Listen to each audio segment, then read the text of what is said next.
Good morning. ഇവിടെ share ചെയ്തേക്കുന്ന screen okay ആണോ പിള്ളേരെ? ക്ലിയർ ആണോ നിങ്ങൾക്ക്?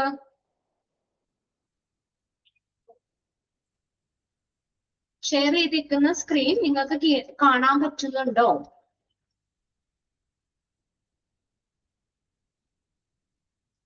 ഓക്കെ ആണ് അല്ലേ? ഓക്കെ. ഇവിടെ ഞാൻ കയറിയപ്പോ അമൃതക്കുട്ടി സംസാരിക്കണ്ടായിരുന്നു. എന്താണ് നിങ്ങളുടെ വിശേഷങ്ങളൊക്കെ പറഞ്ഞതാണോ? ഞാൻ ജസ്റ്റ് കയറുമ്പോ അമൃതയുടെ സംസാരം കേൾക്കണ്ടായിരുന്നു. നിങ്ങൾ ഇടയ്ക്കൊക്കെ സമയം കിട്ടുമ്പോഴൊക്കെ വിശേഷങ്ങളൊക്കെ പറയണ്ടേ അല്ലേ? ഓക്കെ, എല്ലാവരും സുഖമായിരിക്കുന്നോ? ഭക്ഷണമൊക്കെ കഴിച്ചിട്ടല്ലേ ക്ലാസ്സിൽ കയറിയേക്കുന്നേ?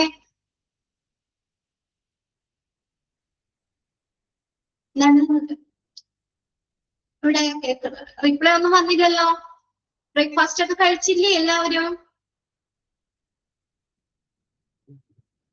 യെസ്, കഴിച്ചു. വയറിട്ടുണ്ട്, കഴിച്ചിട്ടാണ് കയറിയത്. ഓക്കെ ഓക്കെ, കഴിച്ചു. അപ്പൊ നമ്മൾ കഴിഞ്ഞ ക്ലാസ്സിൽ എവിടെ വരെയാ പറഞ്ഞു നിർത്തിയത്? ടൈപ്സ് ഓഫ് ടെസ്റ്റുകൾ. അതിൽ ആപ്റ്റിറ്റ്യൂഡ് ടെസ്റ്റ് പറഞ്ഞു, ദെൻ അച്ചീവ്മെന്റ് ടെസ്റ്റും കഴിഞ്ഞു അല്ലെ? ഇനി നെക്സ്റ്റ് അതന്നെ അച്ചീവ്മെന്റ് ടെസ്റ്റ്, അതിന് ജോബ് നോളജ് ടെസ്റ്റും വർക്ക് സാമ്പിൾ ടെസ്റ്റും കഴിഞ്ഞു. ഇനി നെക്സ്റ്റ് മൂന്നാമത്തെ നിങ്ങൾക്ക് തന്നേക്കുന്നത് സിറ്റുവേഷണൽ ടെസ്റ്റ് ആണ്. സിറ്റുവേഷണൽ ടെസ്റ്റുകളാണ് കേട്ടോ. പല പല ടെസ്റ്റുകളാ പറഞ്ഞേക്കുന്നത്. ആദ്യം നമ്മൾ പറഞ്ഞു ആപ്റ്റിറ്റ്യൂഡ് ആണ്. ആപ്റ്റിറ്റ്യൂഡ് ടെസ്റ്റുകൾ, അതിന്റെ 4 സെക്ഷൻ പറഞ്ഞു. ദെൻ അച്ചീവ്മെന്റ് ടെസ്റ്റ്, അതിന്റെ 2 പറഞ്ഞു. ഏതൊക്കെയായിരുന്നു? ജോബ് നോളജ് ടെസ്റ്റും വർക്ക് സാമ്പിൾ ടെസ്റ്റും. ഇനി അടുത്തത് മൂന്നാമത്തെയാണ് സിറ്റുവേഷണൽ ടെസ്റ്റ്. ആ പേരിൽ നിന്ന് അറിയാം. നോക്കി, സിറ്റുവേഷണൽ ടെസ്റ്റ് എന്താണ്? ഒരു സിറ്റുവേഷൻ ആണ്. The situational tests are designed so that the person's natural response can be observed in real life condition. Underline ചെയ്തിട്ടോ. ഇവിടെ എന്താണെന്നറിയോ? ഒരു റിയൽ ലൈഫ് കണ്ടീഷൻ, ഒരു റിയൽ ലൈഫ്, ഒരു യഥാർത്ഥ സാഹചര്യത്തില് എങ്ങനെയാണ് അവർ നാച്ചുറൽ ആയിട്ട്, റിയൽ ലൈഫ് കണ്ടീഷൻ ആണ് അത് അവർ ഒബ്സർവ് ചെയ്യുക. അതിന് നാച്ചുറൽ ആയിട്ട് അവരെങ്ങനെ റെസ്പോണ്ട് ചെയ്യും? എക്സാമ്പിൾ ഇവിടെ പറയുമ്പോൾ നിങ്ങൾക്ക് അറിയാൻ പറ്റും. അതായത് ഒരു യഥാർത്ഥത്തിലുള്ള ഒരു ഇത് കൊടുക്കുകയാണ് അവർക്ക്. അപ്പൊ അതിന് നാച്ചുറൽ ആയിട്ട് അവരെങ്ങനെയാണ് റെസ്പോണ്ട് ചെയ്യുന്നത്, അതാണ് അവര് അവിടെ മെഷർ ചെയ്യുന്നത് കേട്ടോ.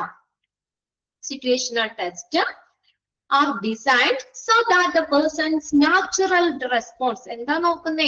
വ്യക്തിയുടെ നാച്ചുറൽ റെസ്പോൺസ് ആണ് ഇങ്ങനെ can be observed in real life condition. ഒരു യഥാർത്ഥത്തിലുള്ള ഒരു സംഭവം അവിടെ അവർക്കിടെ നാച്ചുറൽ റെസ്പോൺസ് എങ്ങനെയാണെന്ന് അറിയുന്നതിന് വേണ്ടിയിട്ട് ഡിസൈൻ ചെയ്തിട്ടാണ് situational test. Test are based on the first sentence underline ചെയ്തിട്ട് കേട്ടോ. Test are based on the assumption of locating people in to practical situation. ഒരു പ്രാക്ടിക്കൽ സിറ്റുവേഷൻസിൽ അവർക്ക് കൊടുക്കുകയാണ്. Observing the reaction in order to learn how people respond to that particular situation. ആ ഒരു സിറ്റുവേഷനിൽ ഇപ്പൊ പ്രാക്ടിക്കൽ ക്ലാസ് പോലെ അല്ലെങ്കിൽ എന്തെങ്കിലും കൊടുക്കുക അവർക്ക്. അപ്പൊ ആ പർട്ടിക്കുലർ സിറ്റുവേഷനിൽ എങ്ങനെ അവിടെ ആളുകൾ അതിനെ എങ്ങനെ പഠിക്കും?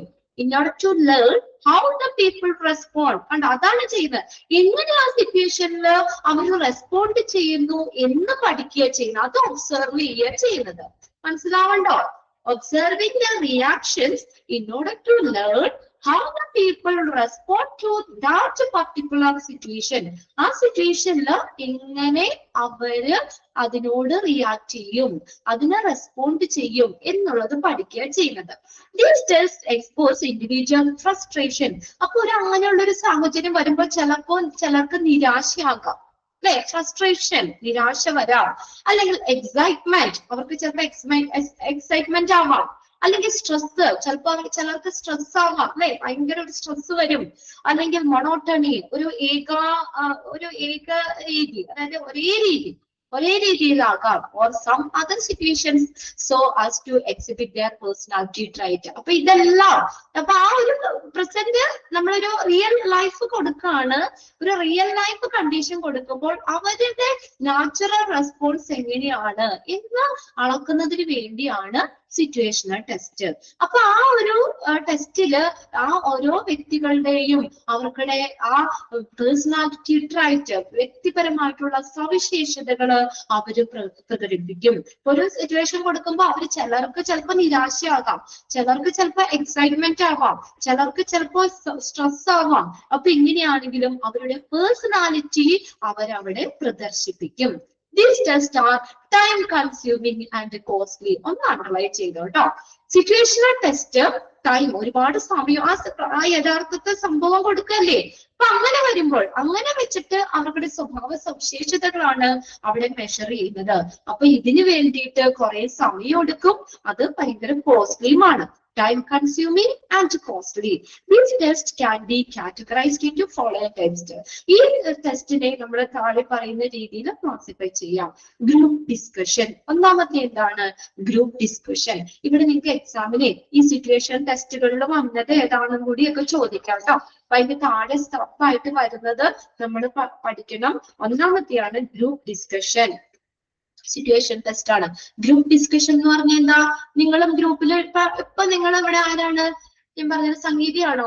ആരാണ്? ഞാൻ കയറിയപ്പോ ഇവിടെ ഡിസ്കസ് ചെയ്യണ്ടായിരുന്നോ? ചിലപ്പോ നിങ്ങളുടെ വിശേഷങ്ങളായിരിക്കാം.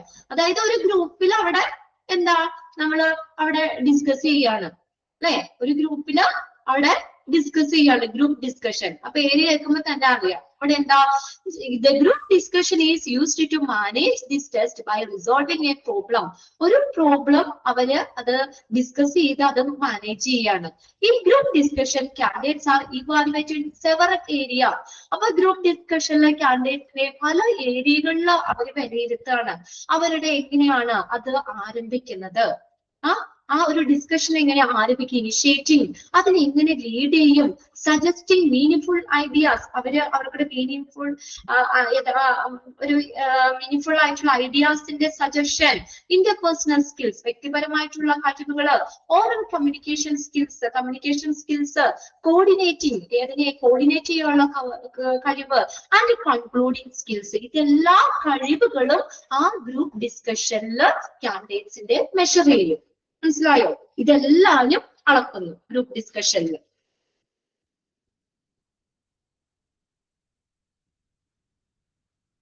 ഓക്കെ,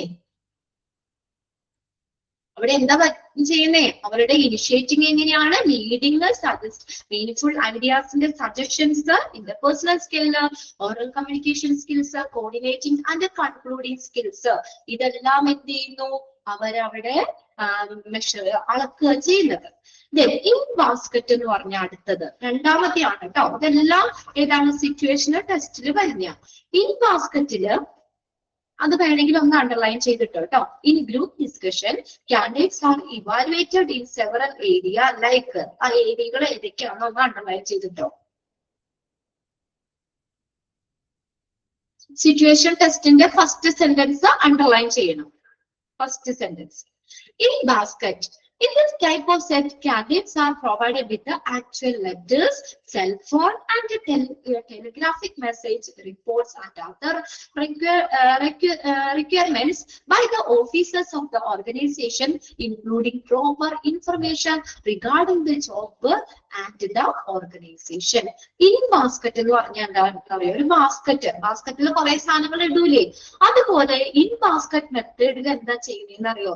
കാൻഡിഡേറ്റ്സിന് കൊടുക്കും. അവിടെ ആ കമ്പനിയുമായി ബന്ധപ്പെട്ടുള്ള യഥാർത്ഥത്തിലുള്ള ലെറ്ററുകള്, അവിടെ കമ്പനിയുടെ ഫോണുകള്, ടെലിഗ്രാഫിക് മെസ്സേജുകള്, റിപ്പോർട്ടുകള്, അതുപോലെ തന്നെ അവർക്ക് ആവശ്യമായിട്ടുള്ള മറ്റുള്ള കാര്യങ്ങളും എല്ലാം കൊടുക്കും. എന്നിട്ട് എന്ത് ചെയ്യുന്നു? അതിന് ആ ജോബുമായിട്ട് ബന്ധപ്പെട്ട് വരുന്ന ആ ഇൻഫർമേഷൻസ് കിട്ടുന്നതിന് വേണ്ടി ഇങ്ങനെയുള്ള എല്ലാ ഫെസിലിറ്റിയും കൊടുക്കും. കാൻഡിഡേറ്റ്സ് എന്ത് ചെയ്യണം എന്നറിയോ? Candidates must be use the in basket information. ആ ബാസ്കറ്റിൽ കൊടുത്തു, കൊട്ടയിൽ കുറെ കാര്യങ്ങൾ കൊടുത്തു, കുറെ ഇൻഫർമേഷൻസ് കൊടുത്തു. ആ കാൻഡിഡേറ്റ്സ് എന്ത് ചെയ്യണം എന്നറിയോ? Must use the in basket information to make decision. ആ ഇൻ ബാസ്കറ്റ് ഇൻഫർമേഷൻസ് അതിന് വെച്ചിട്ട് അവര് ഡിസിഷൻ എടുക്കും. based on the requirement outlined in the message. അപ്പോ ആ നമ്മൾ കൊടുത്തിട്ടുള്ള ആ കമ്പനി പ്രൊവൈഡ് ചെയ്തിട്ടുള്ള വിവരങ്ങള് അതെല്ലാം വെച്ചുകൊണ്ട് എന്ത് ചെയ്യുന്നു, ആ candidates must use in basket information to make the decision. ഉണ്ടോ? അത് ഉപയോഗിച്ചിട്ട് കാൻഡിഡേറ്റ്സ് ഡിസിഷൻ എടുക്കും. ഇതെന്താ അവർക്കിടെ നോക്കണേ?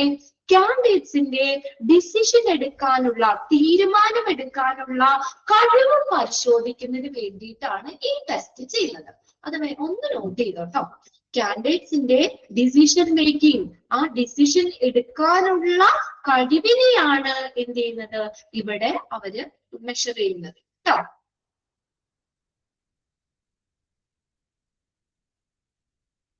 ആ ഫസ്റ്റ് സെന്റൻസ് അവിടെ അണ്ടർലൈൻ ചെയ്തിട്ടും മനസ്സിലായോ? അവിടെ ബാസ്ക്കറ്റിൽ കൊട്ടയിൽ കുറെ സാധനങ്ങൾ ഇടുന്ന പോലെ കമ്പനി കുറെ കാര്യങ്ങൾ അവർക്ക് പ്രൊവൈഡ് ചെയ്യും. അപ്പൊ അത് വെച്ചിട്ട് ആ ഇൻ ബാസ്ക്കറ്റ് ഇൻഫർമേഷൻസ് വെച്ചിട്ട് എന്ത് ചെയ്യും, കാൻഡിഡേറ്റ്സ് ഡിസിഷൻ എടുക്കും. അപ്പൊ കാൻഡിഡേറ്റ്സിന്റെ ഡിസിഷൻ എടുക്കാനുള്ള, തീരുമാനം എടുക്കുന്ന കഴിവാണ് അവിടെ കമ്പനി മെഷർ ചെയ്യുന്നത്. ഓക്കെ, അടുത്തതാണ് ഇൻട്രസ്റ്റ് ടെസ്റ്റ്. അതെന്താ ഇൻട്രസ്റ്റ് എന്ന് പറഞ്ഞാൽ താല്പര്യം അളക്കാൻ, കാൻഡിഡേറ്റ്സിന്റെ താല്പര്യം അളക്കാൻ. Interest tests are inventories of all like and dislikes of the candidates pertaining to the work, occupation, hobbies and other spare of the time activities. Spare time activities. അപ്പൊ കാൻഡിഡേറ്റ്സിന്റെ ജോലിയുമായി ബന്ധപ്പെട്ട് വരുന്ന സ്കിൽ, ഇഷ്ടങ്ങള്, അനിഷ്ടങ്ങള്, എന്താ പറയാ, ഹോബീസ്, അതുപോലെ തന്നെ അവർക്കിടെ ആ ഒഴിവ് സമയ പ്രവർത്തനങ്ങള്, അതായത് സ്പെയർ ടൈം ആക്ടിവിറ്റീസ്, ഒഴിവ് സമയ പ്രവർത്തനങ്ങള്, ഇതൊക്കെ അതിൽ എന്തൊക്കെയാണ് അവർക്ക് താല്പര്യം എന്നറിയുന്നതിന് വേണ്ടിയിട്ടുള്ള ടെസ്റ്റ് ആണ്. ആ ഫസ്റ്റ് സെന്റൻസ് അതും അണ്ടർലൈൻ ചെയ്യാം കേട്ടോ. അതൊക്കെ നമുക്ക് ചോദിക്കാം ഏത് ടെസ്റ്റ് ആണെന്നുള്ളത്. ജോലിയുമായി ബന്ധപ്പെട്ട്, ഒക്യുപേഷനുമായി ബന്ധപ്പെട്ട്, ഹോബിയുമായി ബന്ധപ്പെട്ട്, സ്പെയർ ടൈം ആക്ടിവിറ്റീസ്, ഒഴിവ് സമയ പ്രവർത്തനങ്ങളുമായി ബന്ധപ്പെട്ട് കാൻഡിഡേറ്റ്സിന്റെ താല്പര്യ മേഖലകൾ, ഇഷ്ടമുള്ളത്, അനിഷ്ടങ്ങൾ, ഇഷ്ടങ്ങളും അനിഷ്ടങ്ങളും അത് പരിശോധിക്കുന്നതിനാണ് ഇൻട്രസ്റ്റ് ടെസ്റ്റ് എന്ന് പറയുന്നത്. അവർക്ക് ഇൻട്രസ്റ്റ് ഏതാണെന്ന് കണ്ടുപിടിക്കാൻ. The main objective is this test to identify the candidate's disinterest in the job offered to him. ഇതിന്റെ മെയിൻ ഒബ്ജക്റ്റീവ് എന്താ? താല്പര്യമില്ലായ്മ കണ്ടുപിടിക്കാൻ. അപ്പൊ ഇത് നോക്കി അറിയാലോ ഡിസ്ലൈക്ക് ഏതാന്നുള്ളത്. ആ താല്പര്യമില്ലാത്ത disinterest in the job offer to him, അവർക്ക് ഓഫർ ചെയ്ത ജോബിന്റെ ഡിസ്ഇൻട്രസ്റ്റ് അത് ഐഡന്റിഫൈ ചെയ്യാൻ വേണ്ടിയാണ്. ആൻഡ് ടു ഡിസൈഡ് അപ്പോൾ the area which the candidate showing interest. പിന്നെ എന്താ, അവർക്ക് ഇൻട്രസ്റ്റ് ഉള്ള ഏരിയ ഏതാണെന്നും ഇൻട്രസ്റ്റ് താല്പര്യമില്ലാത്ത ഏരിയ ഏതാണെന്നും കണ്ടുപിടിക്കാനാണ് ഇൻട്രസ്റ്റ് ടെസ്റ്റ് ചെയ്യുന്നത്. This test can be assumption that the interest of the candidates in the job highly correlated with the success of the job. ഒന്ന് അണ്ടർലൈൻ ചെയ്ത സെന്റൻസ്, ഫസ്റ്റ് സെന്റൻസ് അണ്ടർലൈൻ ചെയ്യാം. ഇനി അടുത്ത് നോക്കിയേ, നമ്മൾ പറഞ്ഞത് ഈ ടെസ്റ്റ് എന്തിനു വേണ്ടിയാ? ഈ കാൻഡിഡേറ്റ്സിന്റെ നമുക്ക് ഇൻട്രസ്റ്റ്, താല്പര്യ മേഖല ഏതാണെന്ന് കണ്ടുപിടിക്കാൻ. അതായത് കാൻഡിഡേറ്റ്സിന് താല്പര്യമുള്ളത് ഏതാണെന്ന് കണ്ടുപിടിക്കുന്നത് എന്തിനാ? അത് ഏതുമായിട്ട് ബന്ധപ്പെട്ടിരിക്കുന്നു? ജോലിയുടെ സക്സസുമായിട്ട് ബന്ധപ്പെട്ടിരിക്കുന്നു അല്ലെ? അപ്പൊ നമ്മളൊരു ജോലി ഓഫർ ചെയ്യാണ്, നിങ്ങൾക്ക് ഇൻട്രസ്റ്റ് ഉള്ള മേഖല ഏതാണെന്ന് ചോദിക്കുകയാണെങ്കിൽ നമ്മുടെ താല്പര്യ മേഖല എഴുതി കൊടുത്ത ആ സെക്ഷനിലേക്ക് തന്നെ നമുക്ക് ജോലി കിട്ടുകയാണെങ്കിൽ നല്ല രീതിയിൽ ചെയ്യൂലേ അല്ലെ? ആ ജോലിയുടെ വിജയല്ലേ? നമുക്ക് ഇൻട്രസ്റ്റ് ഇല്ലാത്തൊരു സ്ഥലത്ത് കൊണ്ടുവിട്ടാൽ നമുക്ക് നല്ല രീതിയിൽ പെർഫോം ചെയ്യാൻ പറ്റുമോ? നല്ല രീതിയിൽ പെർഫോം ചെയ്യാൻ പറ്റും. ഞാൻ എപ്പോഴും പറയാറുണ്ട്, എന്നെ ഇപ്പൊ ഇവിടെ പിടിച്ച് ടെക്നിക്കലിന്റെ സെക്ഷനിലേക്ക് കൊണ്ടുവന്നിട്ടാൽ ശരിക്കും എനിക്ക് ചിലപ്പോൾ ഇത്രത്തോളം പെർഫോം ചെയ്യാൻ പറ്റിയെന്ന് വരില്ല അല്ലെ? അല്ലെങ്കിൽ അവിടെ ഇരിക്കുന്ന ആരെങ്കിലും ഇവിടെ കൊണ്ടുവന്നിട്ട് അവർക്ക് പെർഫോം ചെയ്യാൻ പറ്റിയിരുന്നില്ല. ഒരു ജോലിയുടെ വിജയത്തിന് കാൻഡിഡേറ്റ്സിന്റെ താല്പര്യം വളരെയധികം ഇമ്പോർട്ടന്റ് ആണ്. ശരിയല്ലേ? നമുക്ക് ഇൻട്രസ്റ്റ് ഉള്ളതിലാണ് നമുക്ക് ജോലി കിട്ടുന്നെങ്കിൽ നമുക്ക് നല്ല രീതിയിൽ പെർഫോം ചെയ്യാൻ പറ്റില്ലേ? അപ്പൊ ആ ജോലിയുടെ വിജയത്തിന് അത് വളരെയധികം പ്രധാനമല്ലേ? നമ്മുടെ താല്പര്യം എന്ന് പറയുന്നത് അല്ലേ? അത് വളരെ ഇമ്പോർട്ടന്റ് അല്ലേ? സക്സസ് ഓഫ് ദ ജോബ്, ജോബിന്റെ സക്സസിന് കാൻഡിഡേറ്റ്സിന് ഇൻട്രസ്റ്റ് വളരെയധികം പ്രധാനമാണ് അല്ലെ? Interest inventories are more accurate and generally do not vary after the age of 30. അല്ല, പിന്നെ ഒരു 30 വയസ്സിന് ശേഷം ആ ഇൻട്രസ്റ്റിൽ ഒന്നും വലിയ വ്യത്യാസം ഉണ്ടാവില്ലാണ്. അതുവരെ നമ്മൾ പറയില്ലേ, മനസ്സിങ്ങനെ ചഞ്ചലമായിക്കൊണ്ടിരിക്കും, നമുക്ക് വലിയ ഇതൊന്നുമില്ല. എന്നാൽ ഒരു 30 വയസ്സൊക്കെ ആകുമ്പോൾ കുറച്ചും കൂടി നമ്മളൊരു മെച്ചുവർ ആവും. അപ്പൊ നമുക്ക് നമ്മുടെ ഒരു താല്പര്യം അല്ലെങ്കിൽ നമ്മുടെ ഒരു ലക്ഷ്യം അതൊക്കെ പിന്നെ ഒരു കോൺസ്റ്റന്റ് ആയിരിക്കും അല്ലെ. അതിന് വലിയ മാറ്റം ഉണ്ടാവില്ല. അപ്പൊ 30 വയസ്സിന് ശേഷം ആ ഇൻട്രസ്റ്റിനൊന്നും നമുക്ക് എന്താ അതൊക്കെ വലിയ മാറ്റം ഉണ്ടാവില്ല. അത് കുറച്ചും കൂടി ആക്യുറേറ്റ് ആയിരിക്കും, കൃത്യമായിരിക്കും എന്നാ പറഞ്ഞേക്കുന്നുണ്ട്. ഇനി അടുത്തതാണ് പേഴ്സണാലിറ്റി ടെസ്റ്റ്. അപ്പൊ പേഴ്സണാലിറ്റി അളക്കാനാണ് കേട്ടോ. അപ്പൊ 5ാമത്തെ സെക്ഷനാണ്. അപ്പൊ ഇതിനകത്ത് 4 കഴിഞ്ഞു. അവിടെ സിറ്റുവേഷണൽ ടെസ്റ്റിൽ ഏതൊക്കെയാ പറഞ്ഞേ? ഗ്രൂപ്പ് ഡിസ്കഷൻ പറഞ്ഞു, ഇൻ ബാസ്കറ്റ് പറഞ്ഞു, ഇൻട്രസ്റ്റ് ടെസ്റ്റ് പറഞ്ഞു, പിന്നെ അടുത്തത് രണ്ടെണ്ണം, ഗ്രൂപ്പ് ഡിസ്കഷനും ഇൻ ബാസ്കറ്റ് കേട്ടോ, 2 ഉള്ളൂ അതില് സിറ്റുവേഷണൽ ടെസ്റ്റില്. അടുത്ത 4ാമത്തെയാണ് ഇൻട്രസ്റ്റ് ടെസ്റ്റ് എന്ന് പറഞ്ഞു കേട്ടോ. ഇൻട്രസ്റ്റ് ടെസ്റ്റ് ആ ബോക്സ് നോക്കിയാൽ മതി, അപ്പൊ നിങ്ങൾക്ക് മാറിപ്പോയില്ല. ഇൻട്രസ്റ്റ് ടെസ്റ്റ് നമുക്ക് ഒരെണ്ണേ ഉള്ളൂ. പേഴ്സണാലിറ്റിയിലാണ് 2 വന്നത് കേട്ടോ. ഇൻട്രസ്റ്റ് ടെസ്റ്റ് മാത്രമേ പഠിക്കാവുള്ളൂ, അതിന്റെ സംഭവമൊന്നുമില്ല. അപ്പൊ കാൻഡിഡേറ്റ്സിന്റെ ഇഷ്ടങ്ങൾ ഏതാണ്, അനിഷ്ടങ്ങൾ ഏതാണെന്ന് കണ്ടുപിടിക്കാനാണ്. അതായത് കാൻഡിഡേറ്റ്സിന്റെ താല്പര്യമുള്ള മേഖല കണ്ടുപിടിച്ചു കഴിഞ്ഞാൽ ആ ജോലിയുടെ വിജയത്തിന് വളരെയധികം സഹായകരമായിരിക്കും. ഇനി അടുത്തത് 5ാമത്തെയാണ് പേഴ്സണാലിറ്റി ടെസ്റ്റ്. പേഴ്സണാലിറ്റി അളക്കാൻ. Personality test analyze the individual closely to get an idea about his value system, emotional stability, attitude and moods. Attitude, avarkade moods, emotional stability, emotions. ഇതൊക്കെ നമുക്ക് പേഴ്സണാലിറ്റി ടെസ്റ്റിലൂടെ അറിയാൻ പറ്റും. അതുമായിട്ട് ബന്ധപ്പെട്ടായിരിക്കുന്നേന്ന്.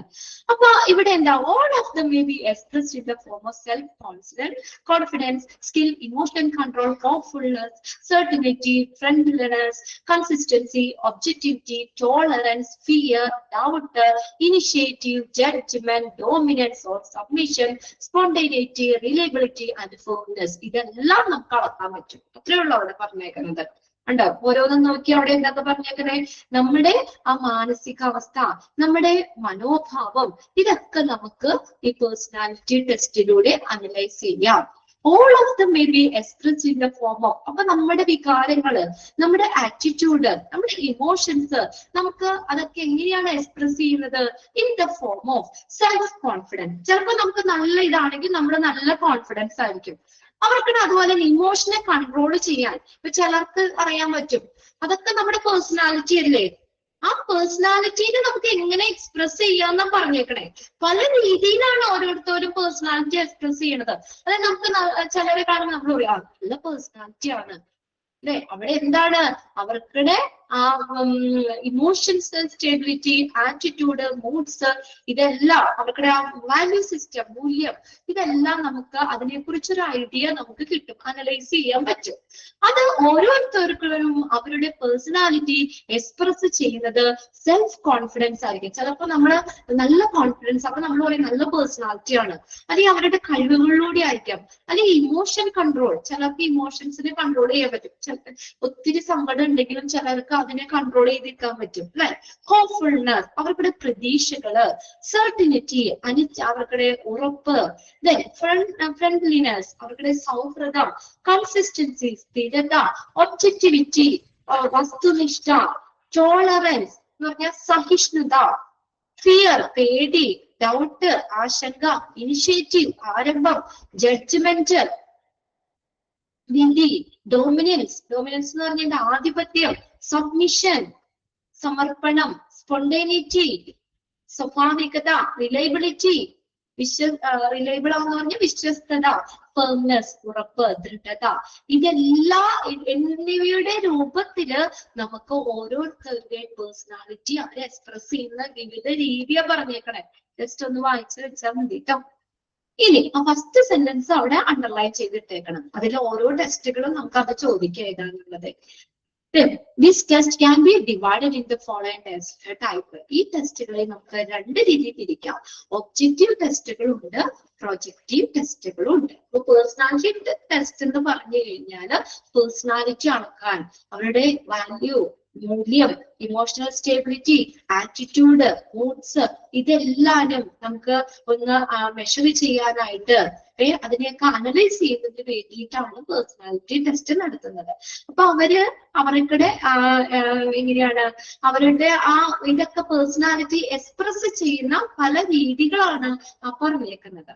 ഇനി പേഴ്സണാലിറ്റി ടെസ്റ്റിന് നമുക്ക് രണ്ടായിട്ട് തിരിക്കാം. ഒബ്ജക്റ്റീവ് ടെസ്റ്റുകളുണ്ട്, പ്രൊജക്റ്റീവ് ടെസ്റ്റുകളുണ്ട്. ഒബ്ജക്റ്റീവ് എന്ന് പറഞ്ഞാൽ എന്താ? ഒബ്ജക്റ്റീവ് ടെസ്റ്റ്, ഒബ്ജക്റ്റീവ്സ് നിങ്ങൾക്ക് ഒബ്ജക്റ്റീവ് ക്വസ്റ്റ്യൻസ് അല്ലേ? മോക്ക് ടെസ്റ്റ് എങ്ങനെ ഒബ്ജക്റ്റീവ് അല്ലേ?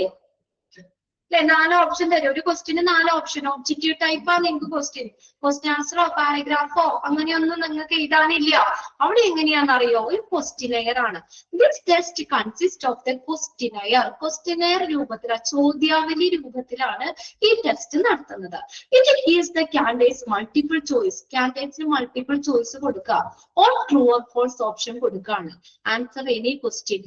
കണ്ടോ? ഒന്നില്ലെങ്കിൽ അവർക്ക് മൾട്ടിപ്പിൾ ചോയ്സ് കൊടുക്കുക, എന്നിട്ട് കറക്റ്റ് ഏതാണെന്ന്. അങ്ങനെയല്ലേ നിങ്ങൾ ചെയ്യുന്ന മോക്ക് ടെസ്റ്റ്? മൾട്ടിപ്പിൾ ചോയ്സ് ഉണ്ടാവും, കറക്റ്റ് ഓപ്ഷൻ ഏതാണെന്ന് സെലക്ട് ചെയ്യും.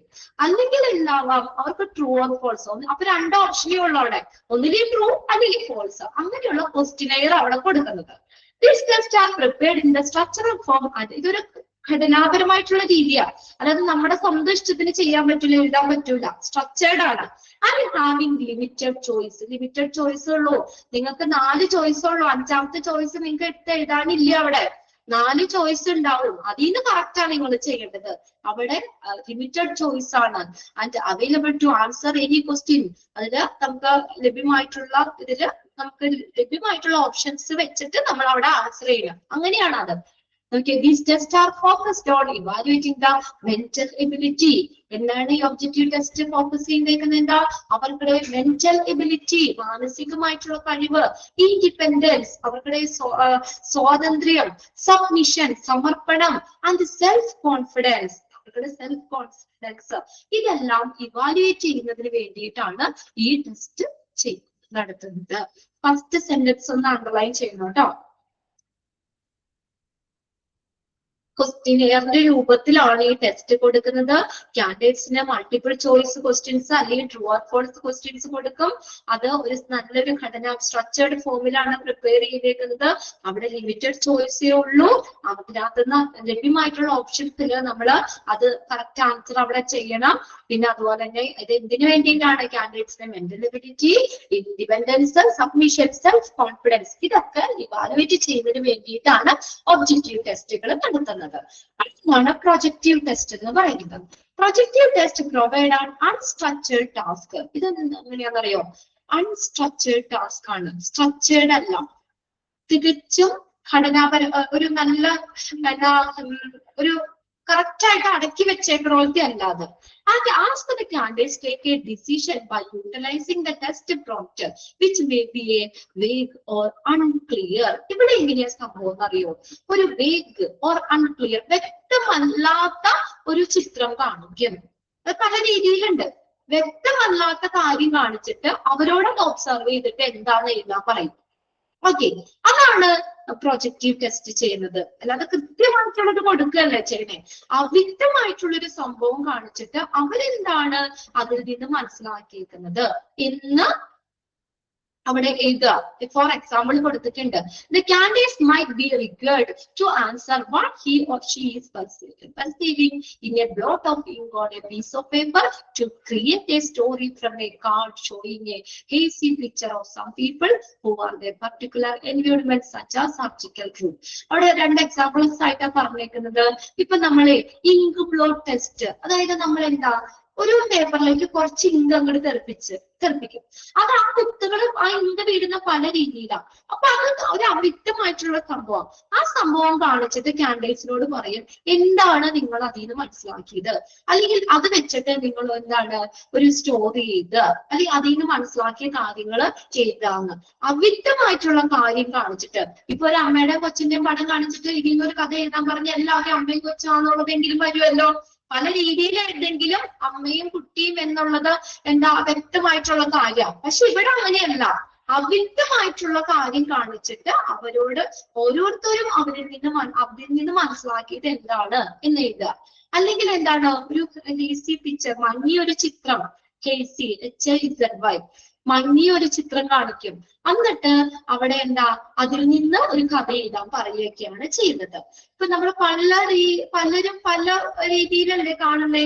ഇപ്പൊ ചില സമയത്ത് നിങ്ങൾ ശ്രദ്ധിച്ചിട്ടുണ്ടോ, നമ്മൾ ആകാശത്തേക്ക് നോക്കുമ്പോൾ മേഘങ്ങളൊക്കെ പല രീതിയില് അല്ലേ കുറച്ച് സൂക്ഷിച്ച് നമുക്ക് നോക്കിയാൽ ചിലപ്പോ എന്താ പറയാ പല ഒരു സ്റ്റാർ പോലെയോ അല്ലെങ്കിൽ ഒരു കുതിരേനെ പോലെയോ ഒരു ആനയെ പോലെയോ അല്ലെങ്കിൽ പല രീതിയിൽ ഒരു കാർ പോലെയോ എന്തെങ്കിലും രീതി ഒരു പാറ പോലെയോ അങ്ങനെ പല രീതിയിൽ നമുക്ക് തോന്നാറില്ലേ? നമ്മുടെ പോയിന്റ് ഓഫ് വ്യൂവിൽ നമ്മൾ നോക്കുമ്പോൾ പല രീതിയിൽ തോന്നാറില്ലേ? അങ്ങനെ ശ്രദ്ധിച്ചിട്ടുണ്ടോ നിങ്ങള്? മേഘങ്ങളൊക്കെ നമ്മൾ കുറച്ചു നേരം ആകാശത്തേക്കൊക്കെ നോക്കുമ്പോ മേഘങ്ങൾ പല രൂപത്തിലൊക്കെ തോന്നാറുണ്ടോ? നോക്കാറൊന്നുമില്ലേ ആരും? നോക്കാറുണ്ടോ? ഇല്ല. അത് ഇവിടെ അതുപോലെ ഒരു മങ്ങിയ സംഭവം കാണിക്കുന്നത് വ്യക്തമായിട്ടുള്ള കാര്യമല്ല. ഒന്നില്ലെങ്കിൽ ബ്ലോട്ട് ഓഫ് ഇങ്ക്, അതായത് നമ്മള് ഒരു പേപ്പറിലേക്ക് കുറച്ച് ഇങ്ക് മഷി അവർ തെപ്പിച്ചിടും. അപ്പൊ എന്നിട്ട് അതിൽ നിന്ന് അവരോട് കണ്ടുപിടിക്കും. എന്തിനാണെന്നറിയാം? അവർക്കിടെ ആ എന്താണ് അവർക്ക് ഒരു അഭിരുചി, അവര് എന്താണ് അതിൽ നിന്ന് മനസ്സിലാക്കിയത് എന്നും അത് അവർക്കിടെ ആ ഒരു എബിലിറ്റി, സ്കിൽസ് അതൊക്കെ കണ്ടുപിടിക്കാനാണ്. അല്ലെങ്കിലാണ് പറഞ്ഞത് ഒരു മങ്ങിയ ചിത്രം കാണിച്ചിട്ട് അതിൽ നിന്നൊരു കഥയൊക്കെ എഴുതാൻ പറയാ ചെയ്യുക. This test is based on assumption that the manner, structuring and interpreting the given unclear test stimulus will represent the basic characteristics of an individual personality or psychological functioning, and thus disclose his needs, nervousness and conflict, സംഘർഷം. അവരുടെ ഇപ്പൊ ഇത് കാണിച്ചു കഴിയുമ്പോൾ ഓരോരുത്തരും പറയുന്നത് അല്ലെങ്കിൽ ഓരോരുത്തരുടെയും വ്യത്യസ്തമായിട്ടുള്ള കാഴ്ചപ്പാടുകളാണ്. അപ്പൊ അതിൽ നിന്ന് തന്നെ നമുക്ക് ഈ ഇൻഡിവിജ്വൽസിന്റെ ബേസിക് ഇൻഡിവിജ്വൽ പേഴ്സണാലിറ്റി അളക്കാൻ പറ്റും. അല്ലെങ്കിൽ അവരുടെ സൈക്കോളജിക്കൽ ഫങ്ഷനിങ് പ്രവർത്തനങ്ങള് അല്ലെങ്കിൽ ഡിസ്ക്ലോസ് ചെയ്യാന്ന് വെച്ചാൽ വെളിപ്പെടുത്തുക. അവരുടെ നീഡ്സ്, നെർവസ്നെസ്, കോൺഫ്ലിക്റ്റ് ഇതൊക്കെ അവര് അതിൽ കൂടെ വെളിപ്പെടുത്തും. അതായത് ഒരു കഥ എഴുതാൻ പറഞ്ഞാൽ അവർക്കുടെ ഉള്ളിലുള്ള കാര്യങ്ങളല്ലേ വരുന്നത്, അവരുടെ ഇമോഷൻസ്, അവർക്കുടെ വികാരങ്ങളെ കാര്യങ്ങളാണ് പുറത്തേക്ക് അവര് എഴുതുന്നത്. അവർ ഓരോരുത്തരും ക്രിയേറ്റ് ചെയ്യാണ് അല്ലെ, വ്യക്തമായിട്ടല്ല. അതുകൊണ്ട് അവർ ക്രിയേറ്റ് ചെയ്യാണ്. അപ്പൊ അവരുടെ കുറച്ചും കൂടി ഇന്റേണൽ ആയിട്ടുള്ള എബിലിറ്റി നമുക്ക് അളക്കാൻ പറ്റും. Therefore, the projective test evaluates the personality of individual in an indirect way. And last sentence ഒന്ന് അണ്ടർലൈൻ ചെയ്തിട്ടേ. ഫസ്റ്റ് സെന്റൻസും അണ്ടർലൈൻ ചെയ്തിടണം, ലാസ്റ്റ് സെന്റൻസും അണ്ടർലൈൻ ചെയ്തിടണം. ഇത്രയും മതി ആ പാരഗ്രാഫ് കേട്ടോ.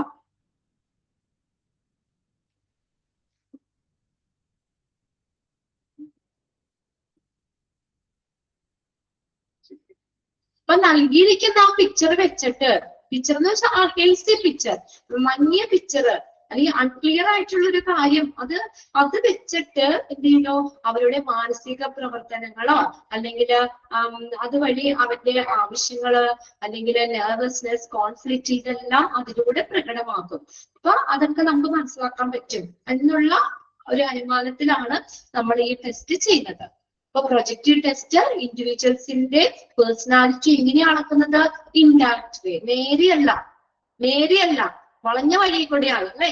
അപ്പൊ അവരുടെ പേഴ്സണാലിറ്റി ഇൻഡയറക്റ്റ് ആയിട്ടുള്ള മാർഗത്തിലൂടെ അളക്കും. ക്ലിയർ ആയോ പ്രൊജക്റ്റീവ് ടെസ്റ്റ്? ഒബ്ജക്റ്റീവ് ടെസ്റ്റ് ഉണ്ട്, പ്രൊജക്റ്റീവ് ടെസ്റ്റ് ഉണ്ട്. ഒബ്ജക്റ്റീവ് ഒരു ക്വസ്റ്റ്യനെയർ ആയിട്ട് കൊടുക്കും, നേരെയാണ്, ഓപ്ഷൻസ് ഉണ്ടാവും. അപ്പൊ അറിയുന്ന കാൻഡിഡേറ്റ്സ് അവർക്കുടെ കാര്യങ്ങള് അവരത് നേരെ ടിക്കറ്റ് കൊടുക്കോ എങ്ങനെയെങ്കിലും ചെയ്യും. അപ്പൊ അങ്ങനെ അവരെ അളക്കാൻ പറ്റും. പ്രൊജക്റ്റീവ് ആകുമ്പോൾ അവ്യക്തമായിട്ടുള്ള ഒരു പിക്ചർ കാണിച്ചിട്ട് അവരുടെ പേഴ്സണാലിറ്റി ഇൻഡയറക്റ്റ് ആയിട്ടുള്ള മാർഗത്തിലൂടെ അളക്കുന്നു. ഇനി difference between aptitude test and achievement test. Aptitude ടെസ്റ്റും അച്ചീവ്മെന്റ് ടെസ്റ്റും തമ്മിലുള്ള വ്യത്യാസം എന്താണ്? ആപ്റ്റിറ്റ്യൂഡ് എന്ന് പറഞ്ഞാൽ എന്താണ്? ആപ്റ്റിറ്റ്യൂഡ് അഭിരുചി, അവർക്കുടെ അഭിരുചി പരിശോധന, അവർക്ക് എത്രത്തോളം അതിൽ കഴിവുണ്ട് അതല്ലേ. നമ്മൾ പറഞ്ഞ എക്സാമ്പിൾ ഏതായിരുന്നു? ഇപ്പൊ മാത്തമാറ്റിക്സ് പരമായിട്ടുള്ള ഒരു ഗണിതശാസ്ത്ര സംബന്ധമായിട്ടുള്ള ജോലിക്ക് ആ കുട്ടിക്ക് മാത്തമാറ്റിക്സിന്റെ ആപ്റ്റിറ്റ്യൂഡ് ടെസ്റ്റ് നടത്തി, അതിൽ ആപ്റ്റിറ്റ്യൂഡ് ടെസ്റ്റ് നടത്തി കഴിഞ്ഞാൽ, ഈ ഒരു ആപ്റ്റിറ്റ്യൂഡ് ടെസ്റ്റ് നടത്തി കഴിഞ്ഞാൽ എന്താണ് മാത്തമാറ്റിക്സിലുള്ള കഴിവ് അറിയാൻ പറ്റും. അപ്പൊ ആ ജോലിക്ക് അവനെ ആപ്റ്റാക്കും. അതായത് എന്താ പറഞ്ഞേക്കുന്നത്, നമുക്ക് ഫ്യൂച്ചറിലേക്ക് വേണ്ടിയാണ് അത് നോക്കുന്നത്. അപ്പൊ അവന്റെ അഭിരുചി, ഇപ്പൊ എന്തെങ്കിലും ഒന്ന് അവരോട് ചെയ്യാൻ പറഞ്ഞിട്ട് നമ്മളിപ്പോ നല്ലോണം ചിത്രം വരയ്ക്കുന്ന ആളാണ്, അപ്പൊ ആ ഒരു അവന്റെ ആപ്റ്റിറ്റ്യൂഡ്, അഭിരുചി അതിനോടാണ്, പെയിന്റിങ് അത് ഇഷ്ടമാണ്. അപ്പൊ ആ രീതിയിലേക്കുള്ള ജോലിക്ക് അവരെ ആക്കാൻ പറ്റും. അത് ഫ്യൂച്ചറിലേക്ക് വേണ്ടിയാണ് നമ്മൾ ചെയ്യുന്നത്. അച്ചീവ്മെന്റ് എന്ന് പറഞ്ഞാൽ എന്താണ്? നമ്മൾ സ്കൂളിൽ നിന്ന് പഠിച്ചതും അങ്ങനെയൊക്കെ വെച്ചിട്ട് നമ്മൾ നേടിയെടുത്ത കാര്യമാണ് കേട്ടോ. അച്ചീവ് ചെയ്തത് അളക്കാനാണ്. Aptitude test has traditionally referred to a person's capability to profit from further training. അപ്പൊ എന്താ പറഞ്ഞിരിക്കുന്നത്? ആപ്റ്റിറ്റ്യൂഡ് ടെസ്റ്റ് എന്ന് പറയുന്ന പേഴ്സൺസിന്റെ കപ്പാസിറ്റിയാണ്. എന്തിനു വേണ്ടി? ആ സ്ഥാപനത്തിന്റെ നമുക്ക് കൂടുതൽ അവർക്ക് അതിൽ ട്രെയിനിങ് കൊടുത്താൽ കൂടുതൽ ലാഭത്തിലേക്ക് എത്തിക്കാൻ പറ്റും. പേഴ്സൺസിന്റെ കപ്പാസിറ്റിയാണ് അവിടെ പറയുന്നത്.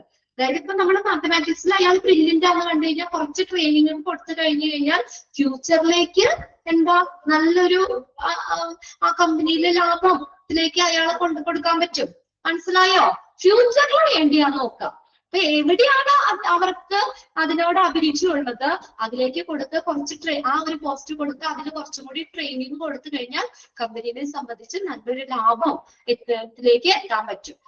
Then, achievement test has referred to a degree of ability already attained. ഇതിനകം നേടിയിട്ടുള്ള കഴിവുകൾ അത് അളക്കുന്നതാണ് achievement test. Has referred to the degree of ability already attained. ഇതിനകം നേടിയിട്ടുള്ള കഴിവ് അത് അച്ചീവ് ചെയ്യാനാണ്. അച്ചീവ് ചെയ്തതാണ്, നേടിയെടുത്തതാണ് കേട്ടോ.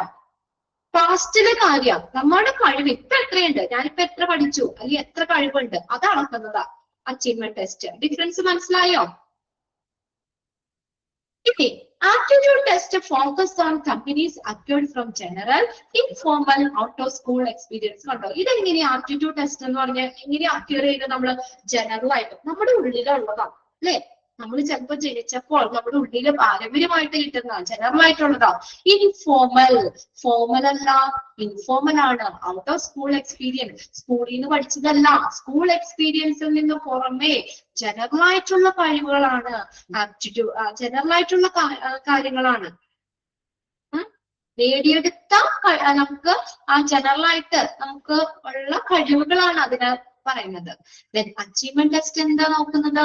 Focus on more specific information obtained from studying a particular school subject. അതായത് ഇപ്പോ നമ്മൾ നേടിയെടുത്ത അച്ചീവ് ചെയ്തതാണ് സ്കൂൾ സബ്ജക്റ്റിൽ നിന്നൊക്കെ നമ്മൾ എത്രത്തോളം അല്ലെങ്കിൽ നമ്മൾ നേടിയെടുത്തു, നമുക്ക് എത്രത്തോളം കഴിവുണ്ട്, നേടിയെടുത്ത കഴിവുകൾ അതിനെ ഫോക്കസ് ചെയ്യുന്നതാണ് അച്ചീവ്മെന്റ് ടെസ്റ്റ്. ഇനി മൂന്നാമത്തെ പോയിന്റ് നോക്കിയേ, aptitude measurement focus on future. Aptitude test എന്തിനെ മെഷർ ചെയ്യുന്നത്? ഫ്യൂച്ചർ, ഭാവിയുടെ കാര്യം അല്ലെ. ഭാവിയിലേക്കാണ്. അയാൾക്കൊരു അഭിരുചി കണ്ടെത്തി, ഇന്നതിൽ അയാളുടെ താല്പര്യമുണ്ട്, അയാൾക്ക് അഭിരുചി ഉണ്ടെന്ന് കണ്ടെത്തി കഴിഞ്ഞാൽ ഫ്യൂച്ചറിലേക്ക് ആ പോസ്റ്റ് കൊടുക്കാൻ വേണ്ടിയാ, ഭാവിയിലേക്കാണ്. എന്നാൽ അച്ചീവ്മെന്റ് ടെസ്റ്റ് എന്താ ഫോക്കസ് ചെയ്യുന്നത്? പാസ്റ്റ്, കഴിഞ്ഞു പോയതാ. നമുക്ക് എത്ര കഴിവുണ്ട്, ഞാനിപ്പോ ഓൾറെഡി എത്രത്തോളം എനിക്ക് അറിവുണ്ട്, ഞാൻ ഓൾറെഡി എത്രത്തോളം നേടി, അതാണ് പാസ്റ്റ് ആണ്. അതൊന്ന് നോട്ട് ചെയ്തോ കേട്ടോ ആ point. Aptitude measurement focus on future, then achievement measure focus on past. ഇനി നാലാമത്തെ പോയിന്റ് എന്താ? Aptitude tests have been devised primarily to measure potential achievement or predict the level of future performance. പറഞ്ഞ points ഒക്കെ തന്നെയാ. എന്താ പറഞ്ഞേക്കുന്നേ? Aptitude ടെസ്റ്റുകള് പ്രധാനമായിട്ട് നമുക്ക് ഫ്യൂച്ചറിലെ കാര്യം പ്രിഡിക്റ്റ് ചെയ്യാനാണ്, ഫ്യൂച്ചർ പെർഫോമൻസിന് വേണ്ടിയിട്ടാണ് നമ്മൾ ആപ്റ്റിറ്റ്യൂഡ് ടെസ്റ്റ് നടത്തുന്നത്. നമ്മുടെ ഫ്യൂച്ചറിലേക്കുള്ള പെർഫോമൻസ് അത് മെഷർ ചെയ്യുന്നതിന് വേണ്ടിയിട്ടാണ്. Then achievement test used to measure attained ability. നമ്മൾ ഓൾറെഡി നേടിയ കഴിവ്, അതാണ് അച്ചീവ്മെന്റ് ടെസ്റ്റ് എന്ന് പറയുന്നത്. അച്ചീവ്മെന്റ് ടെസ്റ്റ് എന്തിനാ ഉപയോഗിക്കുന്നത്? Is used to measure the attained ability. നമ്മളിപ്പോ ഓൾറെഡി നമ്മൾ അറ്റൈൻ ചെയ്തിട്ടുള്ള നേടിയെടുത്ത എബിലിറ്റി അതിന് വേണ്ടിയിട്ടാണ് ഉപയോഗിക്കുന്നത്, അളക്കാനായിട്ട് കേട്ടോ. എത്രത്തോളം അച്ചീവ് ചെയ്തു ആ പേരിൽ തന്നെ അറിയാം. Then, aptitude test begin in business or industrial organization context where such a test was administered for employee selection, placement and occupational counseling. Business അല്ലെങ്കിൽ ഒരു വ്യവസായ പശ്ചാത്തലത്തിലാണ് ആപ്റ്റിറ്റ്യൂഡ് ടെസ്റ്റുകൾ ആരംഭിച്ചത്. Began in business or industrial or organizational context, അതിലാണ് aptitude test ആരംഭിക്കുന്നത്.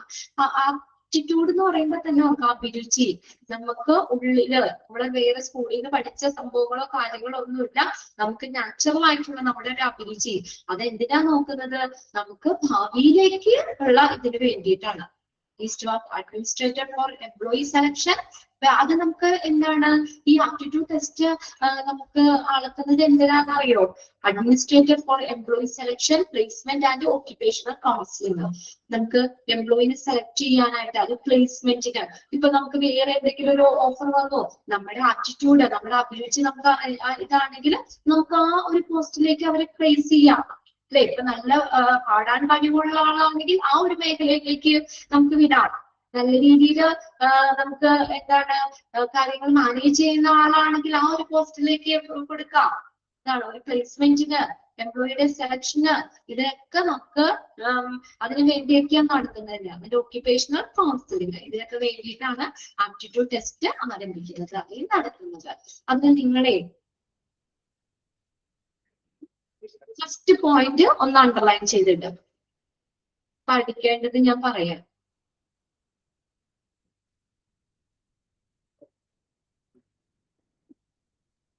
Second point പഠിക്കാം, third point പഠിക്കാം. 3 പോയിന്റ്സും അതിനൊന്ന് നോട്ട് ചെയ്ത് വെച്ചാണ്.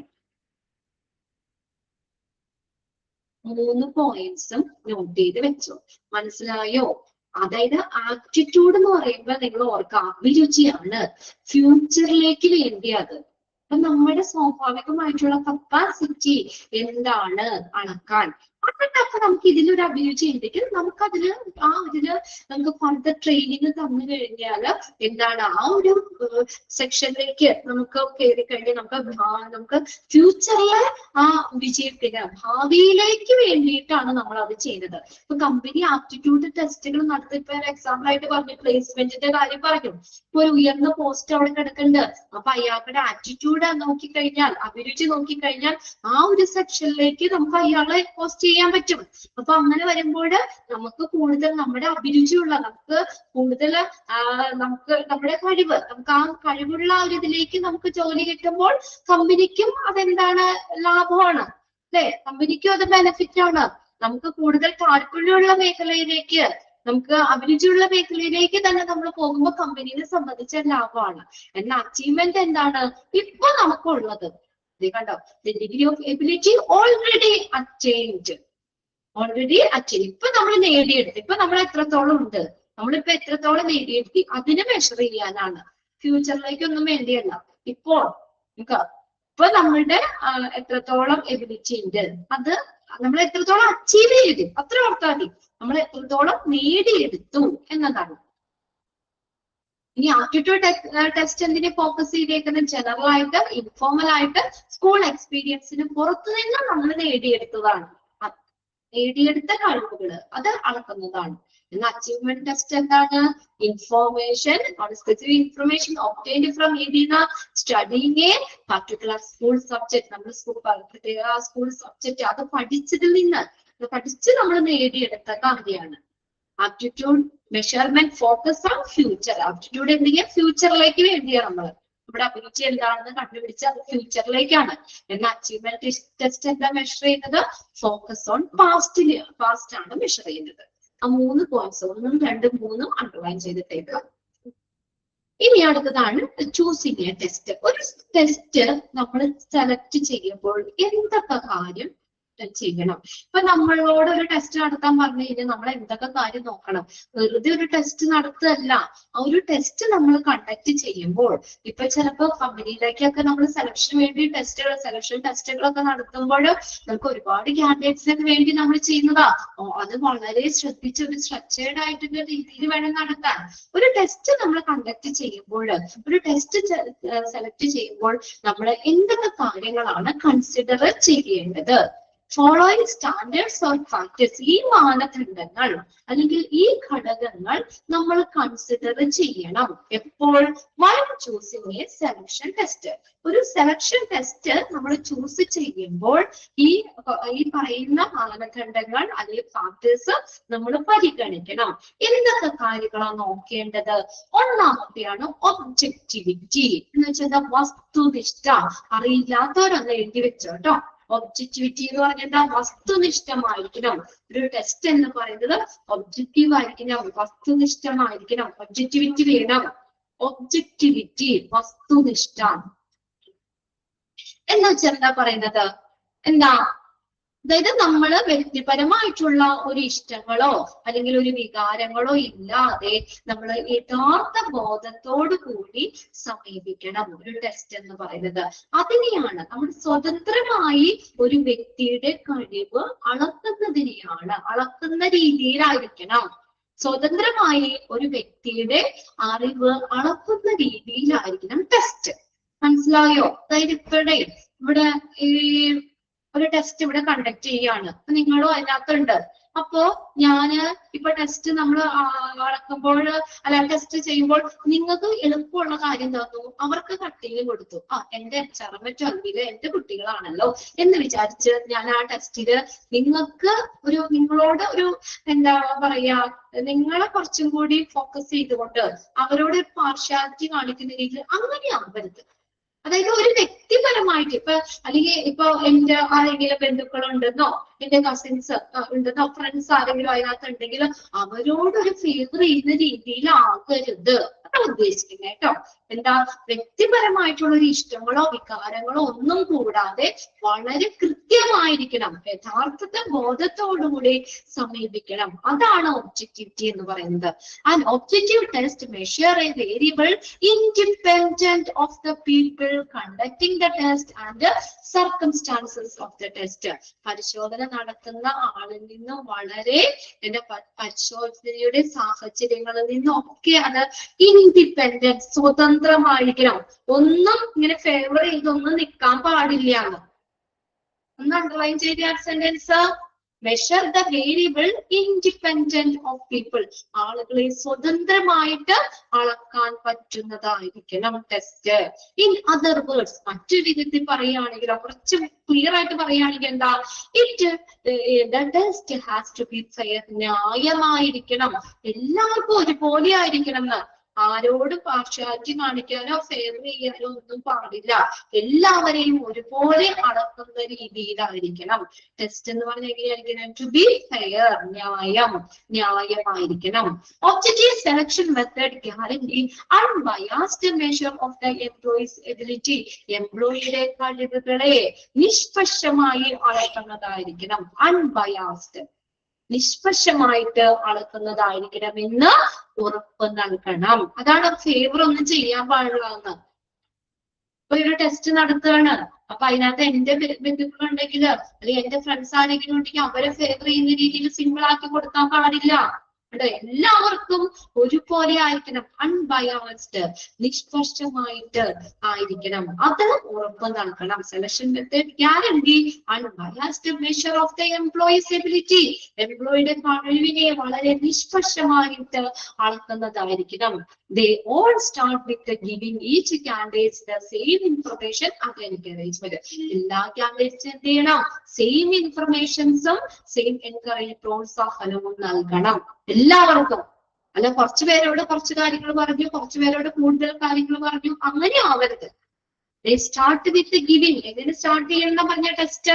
They all start with giving each candidate the same information and encouragement. എല്ലാവർക്കും ഒരുപോലെ വിവരങ്ങൾ നൽകിയും പ്രോത്സാഹനം കൊടുത്തും ആയിരിക്കണം ടെസ്റ്റ് സ്റ്റാർട്ട് ചെയ്യേണ്ടത്. ഫസ്റ്റ് പോയിന്റ് ഓക്കെ ആണോ?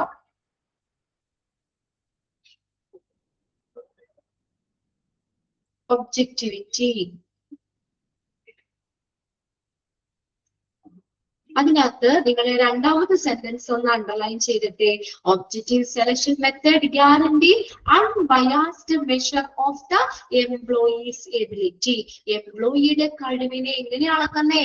നിഷ്പക്ഷമായിട്ട് അളക്കുന്നതാണ് എന്ന് ഗ്യാരണ്ടി നൽകണം. അതായത് എല്ലാവർക്കും ഒരുപോലെ ഇൻഫർമേഷൻ കൊടുക്കണം, എല്ലാവർക്കും ഒരുപോലെയുള്ള പ്രോത്സാഹനം കൊടുത്തായിരിക്കണം ഒരു ടെസ്റ്റ് ആരംഭിക്കേണ്ടത്. അവിടെ നമ്മുടെ വ്യക്തിപരമായിട്ടുള്ള ഇഷ്ടങ്ങളോ വികാരങ്ങളോ ഒന്നും പാടില്ല. ക്ലിയർ അല്ലേ? രണ്ടാമത്തെ ടെസ്റ്റ് ടെസ്റ്റ്, ഒരു സെലക്ഷൻ ടെസ്റ്റ് ചൂസ് ചെയ്യുമ്പോൾ നമ്മൾ ശ്രദ്ധിക്കേണ്ട കാര്യം പറയണത്. ഈ കാര്യം ശ്രദ്ധിക്കണം, ഒബ്ജക്ടിവിറ്റി നോക്കണം. രണ്ടാമത്തെയാണ് യൂട്ടിലിറ്റി. യൂട്ടിലിറ്റി എന്ന് പറഞ്ഞാൽ എന്താ? ലാഭം. നമ്മളൊരു ടെസ്റ്റ് നടത്തുമ്പോൾ കമ്പനിക്ക് നഷ്ടമാകാൻ പാടില്ല. എങ്ങനെയായിരിക്കണം? ലാഭത്തിലേക്ക് എത്തുന്ന അതായിരിക്കണം യൂട്ടിലിറ്റി. ലാഭം, യൂട്ടിലിറ്റി എങ്ങനെയാണ്? അത് നമുക്ക് നല്ലൊരു ഉപയോഗപ്രദമായിരിക്കണം. എന്നാലാണ് ലാഭത്തിലേക്ക് എത്തുള്ളൂ. ഇറ്റ് റെഫേഴ്സ്, യൂട്ടിലിറ്റി എന്ന് പറഞ്ഞാൽ എന്താ മീൻ ചെയ്യുന്നത്? The financial gain obtained by each specific selection method. ഓരോ സ്പെസിഫിക് സെലക്ഷൻ മെത്തേഡിന്റെ ഫിനാൻഷ്യൽ ഗെയിൻ, സാമ്പത്തിക നേട്ടങ്ങളെയാണ് ഉദ്ദേശിക്കുന്നത്. സാമ്പത്തിക നേട്ടങ്ങൾ. The main objective is to assess the increase the revenue as the function of the selection method. ഈ selection method നടത്തുമ്പോൾ ഒരുപാട് ചെലവ് വരും അല്ലെ? ഒരുപാട് ചെലവുകൾ വരും. നമുക്കപ്പോ എന്താ ഇവിടെ ചെയ്യേണ്ടത്? നമ്മുടെ വരുമാനം, റവന്യൂ വർദ്ധിപ്പിക്കുക. അതാണ് main objective to assess the increase the revenue. വരുമാനം വർദ്ധിപ്പിക്കുക. കമ്പനിക്ക് വരുമാനം വർദ്ധിപ്പിക്കുന്ന രീതിയിൽ, അല്ലെ കമ്പനിക്ക് നഷ്ടം വരുന്ന രീതിയിലാവരുത്. After detecting the cost expenditure incurred during the application of a certain method. അതായത് കോസ്റ്റ് വരും, കോസ്റ്റ് എക്സ്പെൻഡിച്ചർ ചെലവ് വരും നമുക്ക് application of the certain method. ഈ ഒരു ആപ്ലിക്കേഷൻ സംഭവങ്ങൾ കൊടുക്കുക, ഇതൊക്കെ ചെയ്യുമ്പോൾ എന്ന് പറഞ്ഞു കഴിഞ്ഞാൽ എന്താ? ഒരുപാട് ചെലവുകൾ വരുന്നതാണ്. ഈ standard level of utility need low selection ratio. ഇനി ഒരു നല്ല ഒരു സ്റ്റാൻഡേർഡ് ലെവൽ ഓഫ് യൂട്ടിലിറ്റിക്ക് എന്ത് വേണം? Low selection ratio. Selection ratio low ആയിരിക്കണം. അതായത് ഒരുപാട് ആളുകള് ഇങ്ങനെ ചവറ് പോലെ ഒരു ഇതില്ലാത്ത ആളുകൾ വന്നു കഴിഞ്ഞാൽ നമുക്ക് നഷ്ടമല്ലേ? ഒരുപാട് പൈസ ചെലവാകൂലേ അവരുടെ ടെസ്റ്റ് നടത്തുന്നതിന് അല്ലെ? ആ സെലക്ഷൻ റേഷ്യോ, ഒരുപാട് ആളുകള് വെറുതെ വന്നു കഴിഞ്ഞാല് അതിനു വേണ്ടി ഒരുപാട് പൈസ ചെലവാകേണ്ടി വരും. അപ്പൊ അതായത് നമ്മൾ എന്താ ഇവിടെ ചെയ്യേണ്ടത്? നമ്മള് ഒരു നല്ലൊരു കമ്പനിക്ക് നല്ലൊരു വരുമാനം വർദ്ധിപ്പിച്ചിട്ട് സെലക്ഷൻ ടെസ്റ്റ് നടത്തുക. അപ്പൊ ആ സെലക്ഷൻ ടെസ്റ്റ് നടത്തുന്ന ചെലവിനേക്കാൾ കൂടുതൽ സാമ്പത്തിക നേട്ടം ഉണ്ടാവണം. അതാണ് അവിടെ പറയുന്നത് കേട്ടോ. നമ്മൾ ആ ടെസ്റ്റ് നടത്താനായിട്ട് കുറച്ച് പൈസ ചെലവാകുമല്ലോ. എത്ര ഇപ്പൊ നമുക്കൊരു 1000 രൂപ ചെലവായാല് അവിടെ നമുക്ക് ഒരു 1500 രൂപ കിട്ടുന്ന രീതിയിലായിരിക്കണം കണ്ടോ. ആ ചെലവ് കുറച്ചിട്ട് നമുക്ക് അതിലൂടെ കൂടുതൽ സാമ്പത്തിക ലാഭം കിട്ടണം. അതായത് നല്ല ആളുകളെ നമ്മൾ സെലക്ട് ചെയ്ത് കഴിഞ്ഞാൽ നമുക്ക് അതിനനുസരിച്ചുള്ള ലാഭം ഉണ്ടാവുമല്ലോ. അതായത് ഒരു സെലക്ഷൻ മെത്തേഡിലെ ഒരു പ്രത്യേക രീതി ഉപയോഗിക്കുമ്പോൾ ഉണ്ടാകുന്ന അതിനുണ്ടാകുന്ന ചെലവ് കുറച്ച് വരുമാനം വർദ്ധിപ്പിക്കുക. അതാണ്. It is totally related to the capability of an organization attract the large number of talented and qualified applicants for every vacant position. അപ്പൊ ഈ കമ്പനിക്ക് ഈ സെലക്ഷൻ നമ്മൾ പറഞ്ഞു, ഈ സെലക്ഷൻ മെത്തേഡ് അല്ലെങ്കിൽ സെലക്ഷനിൽ നമുക്ക് കുറെ പൈസ ആണെന്ന് പറഞ്ഞു.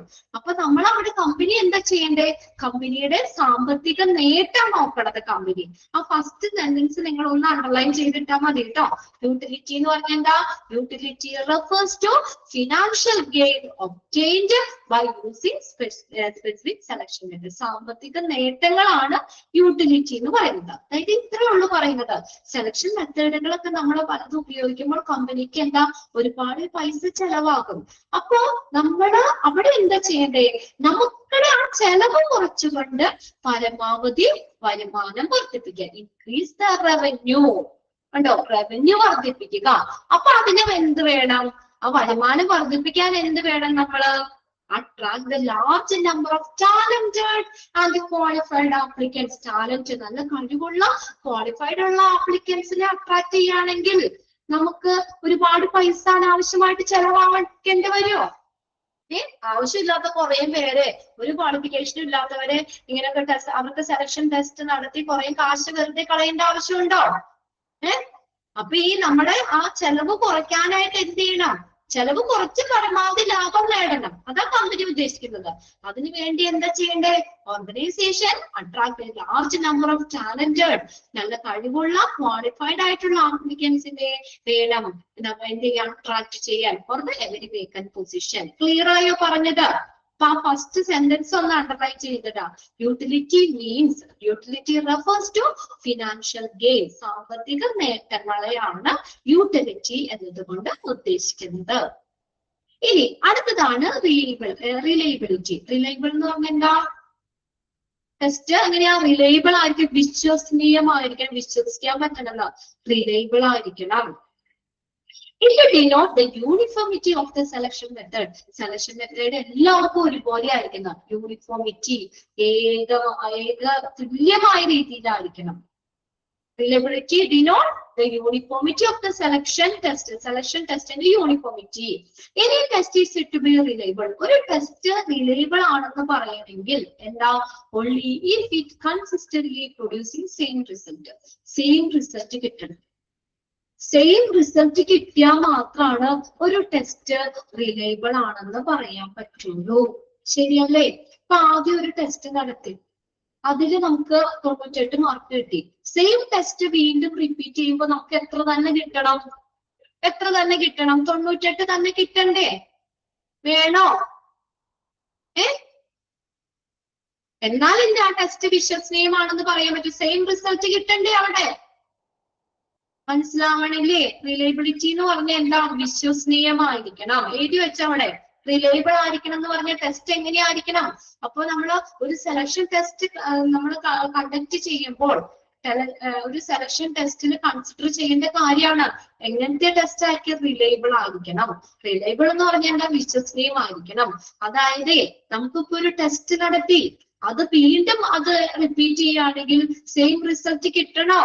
അനുമോള്, അനക്ക വേണോ? ആദ്യം എനിക്ക് ടെസ്റ്റ് ഇട്ടു കേട്ടോ, അതിന് എനിക്ക് 100 മാർക്ക് കിട്ടി. രണ്ടാമതൊരു ഒരു സംശയം തോന്നി, ഇനി വല്ല ക്വസ്റ്റ്യൻ പേപ്പർ ചോർന്നോ അല്ലെങ്കിൽ ക്വസ്റ്റ്യൻസ് എന്റെ ആരെങ്കിലും ഉണ്ട് പറഞ്ഞു തന്നോ. വീണ്ടും ആ ടെസ്റ്റ് എനിക്ക് ഇട്ടപ്പോ എനിക്ക് 10 മാർക്കാ കിട്ടിയുള്ളൂ. ആ ടെസ്റ്റ് റിലയബിൾ ആണെന്ന് പറയാൻ പറ്റുമോ? നമുക്ക് വിശ്വസനീയമാണെന്ന് പറയാൻ പറ്റുമോ? എന്ന് പറഞ്ഞേ. ഇല്ല. അപ്പൊ എന്ത് പറയാം? ആ ശരിയായില്ല. അതായത് ആദ്യം എനിക്ക് ആരെങ്കിലും ആ പേപ്പർ ചിലപ്പോ എനിക്ക് ക്വസ്റ്റ്യൻ പേപ്പർ എനിക്ക് തന്നിട്ടുണ്ടാകാം, അല്ലെങ്കിൽ ക്വസ്റ്റ്യൻസ് എനിക്ക് പറഞ്ഞു തന്നിട്ടുണ്ട്, അതുകൊണ്ടല്ലേ എനിക്ക് ആദ്യം 100 മാർക്ക് കിട്ടിയത്. ഇനി രണ്ടാമത് സെയിം ടെസ്റ്റ് വീണ്ടും റിപ്പീറ്റ് ചെയ്യുമ്പോൾ എനിക്ക് 100 മാർക്ക് കിട്ടിയെങ്കിൽ റിലയബിൾ ആണെന്ന് പറയാലോ, അല്ലേ? For example, with an unreliable test, an individual may score high on the event, very low in the other. കണ്ടോ? അതാ പറഞ്ഞേക്കുന്നേ.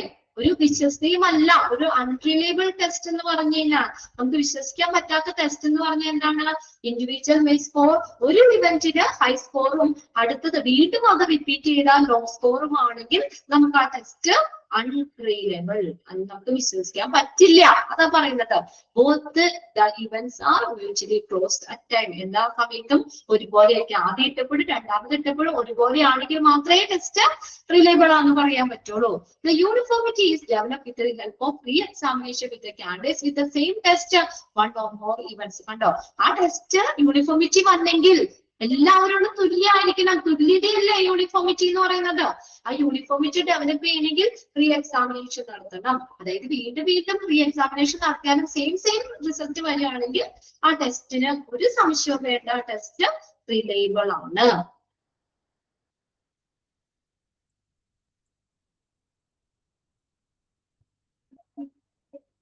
ഓക്കെ.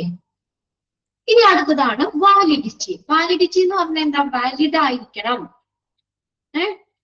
വാലിഡ് ആയിരിക്കണം. അതിനൊരു വാലിഡിറ്റി വേണം. വാലിഡിറ്റി അതായത് നമുക്ക് അത് പെട്ടെന്ന് ഇവാലുവേറ്റ് ചെയ്യാൻ ഈസി ആയിരിക്കണം. ഇതിന് വാലിഡിറ്റി ഉണ്ടായിരിക്കണം. Validity of a test is an important element as it is degree to which the test evaluate what it was supposed to evaluate. നമ്മൾ എന്താണോ ഇവാലുവേറ്റ് ചെയ്യാൻ ആഗ്രഹിക്കുന്നത് അത് അളക്കാൻ പറ്റുമ്പോഴാണ് ഒരു ടെസ്റ്റ് വാലിഡ് എന്ന് പറയുന്നത്. അതായത് ഒരു ടെസ്റ്റ് എത്രത്തോളം വിലയിരുത്തേണ്ടതാണ് എന്ന് നമുക്കത് വിലയിരുത്താൻ പറ്റണം. അതായത് നമുക്ക് പറയാം വാലിഡ് ആണ് ഒരു ടെസ്റ്റ് വാലിഡ് ആയിരിക്കണം എന്ന് പറഞ്ഞാൽ നമ്മൾ ഏതാണോ ജോബ് പൊസിഷൻ അതനുസരിച്ചുള്ള ടെസ്റ്റ് ആയിരിക്കണം. എന്നാലാണ് ആ ടെസ്റ്റിന് വാലിഡിറ്റി ഉണ്ടാവുള്ളൂ. അതായത് നോക്കിയേ, a selection test is required to be valid because validity provides logical and legally acceptable reason to carry out the test for screening of the job applicants. Job applicants-ന്റെ screening നടത്തുന്നതിന് validity എന്ന് പറയുന്നത് അത് യുക്തിസഹവും നിയമപരമായിട്ട് അംഗീകരിക്കുന്നതുമായിട്ടുള്ള ഒരു കാരണം നൽകുന്നതിനാൽ ഒരു സെലക്ഷൻ ടെസ്റ്റ് എപ്പോഴും എന്താണ്, വാലിഡ് ആയിരിക്കണം. A test must be valid under a specific situation and for the definite group of people. അതായത് ഞാൻ പറഞ്ഞുതരാം, എക്സാമ്പിൾ പറയുമ്പോൾ നിങ്ങൾക്ക് അത് ക്ലിയർ ആയി തരും. ഒരു ടെസ്റ്റ് വാലിഡ് ആണെങ്കിൽ ഒരു പ്രത്യേക സിറ്റുവേഷനിൽ ഒരു പ്രത്യേകം ആളുകൾക്ക് അത് ചെയ്യുമ്പോഴാണ്. Therefore, a test is said to be valid when capable of measuring the facts or which is designed. ഞാനൊരു എക്സാമ്പിൾ പറഞ്ഞുതരാം. ഒരു ടെസ്റ്റ് വാലിഡ് ആയിരിക്കണം എന്ന് പറഞ്ഞാൽ ആ ജോബ് പൊസിഷൻ അനുസരിച്ച് ടെസ്റ്റ് ചെയ്യണം. അതായത് പലതരത്തിലുള്ള ജോബാണ് നമുക്കുള്ളത്. അതായത് ഒരു ജോലിക്ക് വേണ്ടിയിട്ടുള്ള ടെസ്റ്റ് മറ്റു ജോലിക്ക് പറ്റില്ല. ഇപ്പൊ ഒരു ടെക്നിക്കൽ ആയിട്ടുള്ള നമ്മൾ കുറച്ചുകൂടി ഉയർന്ന പൊസിഷനിലേക്കുള്ള ജോലിയാണെങ്കിൽ അവിടെ ഏത് നമുക്ക് ടെസ്റ്റ് ചെയ്യണം? നോളജ് ടെസ്റ്റാണ് നമുക്ക് അവിടെ നോക്കേണ്ടത്, അല്ലെ? ടെക്നിക്കൽ ജോലിക്ക് നോളജ് ടെസ്റ്റാണ് നടത്തുക. എങ്കിലും അത് നോക്കിയാലാണ് നമുക്ക് എന്ത് പറയാൻ പറ്റുള്ളൂ, അവര് ഓക്കെ ആണെന്ന് അറിയാൻ പറ്റുള്ളൂ. ശരിയല്ലേ? അപ്പൊ ആ കറക്റ്റ് ആണത്. ആ പൊസിഷനിലേക്ക് ആ ടെസ്റ്റ് അല്ലെങ്കിൽ ആ ജോലിക്ക് ആ ടെസ്റ്റ് നടത്തണം. നോളജ് ടെസ്റ്റ് അവിടെ കൂടുതൽ വേണ്ടി വരുന്നത്. എന്നാൽ ലോവർ ലെവലിലേക്ക് അവർക്ക് എന്താ നോളജ് ടെസ്റ്റ് ആണ് അവർക്ക് നോക്കേണ്ടത്? ലോവർ എംപ്ലോയിക്ക് ആ ടെസ്റ്റ് ഓക്കെ ആവണമെന്നുണ്ടോ? ആ ടെസ്റ്റ് ഓക്കെ ആണെന്നുണ്ടോ? ഇപ്പൊ നമ്മൾ വല്ല ചുമടി അമർത്താൻ പോണ ആൾക്ക് അവർക്ക് നോളജ് എന്തിനാ? നോളജ് ലെവലാണ് അവർക്ക് നോക്കുന്നത്. അവർക്ക് ഏതാ നോക്കേണ്ടത്? ഫിസിക്കലി അവർ സ്ട്രോങ് ആണെന്ന് നോക്കേണ്ടത്. അപ്പൊ അവർക്ക് ഫിസിക്കൽ എക്സാമിനേഷൻ ആയിരിക്കും കൂടുതൽ വേണ്ടത്. അതിന് അവർക്ക് ഫിസിക്കലി അവരുടെ ബോഡി ഓക്കെ ആണോ എന്നല്ലേ നോക്കേണ്ടത്. അതായത് ഏതാണോ ആ സ്പെസിഫിക് സിറ്റുവേഷൻ ഏതാണോ അതിനനുസരിച്ച് തന്നെയായിരിക്കണം ടെസ്റ്റ് നടത്തേണ്ടത്. എങ്കിലാണ് ആ ടെസ്റ്റ് വാലിഡ് ആണെന്ന് പറയാൻ പറ്റുള്ളൂ. ഇപ്പൊ മനസ്സിലായോ ആ കാര്യം എന്താ പറഞ്ഞിരുന്നത്?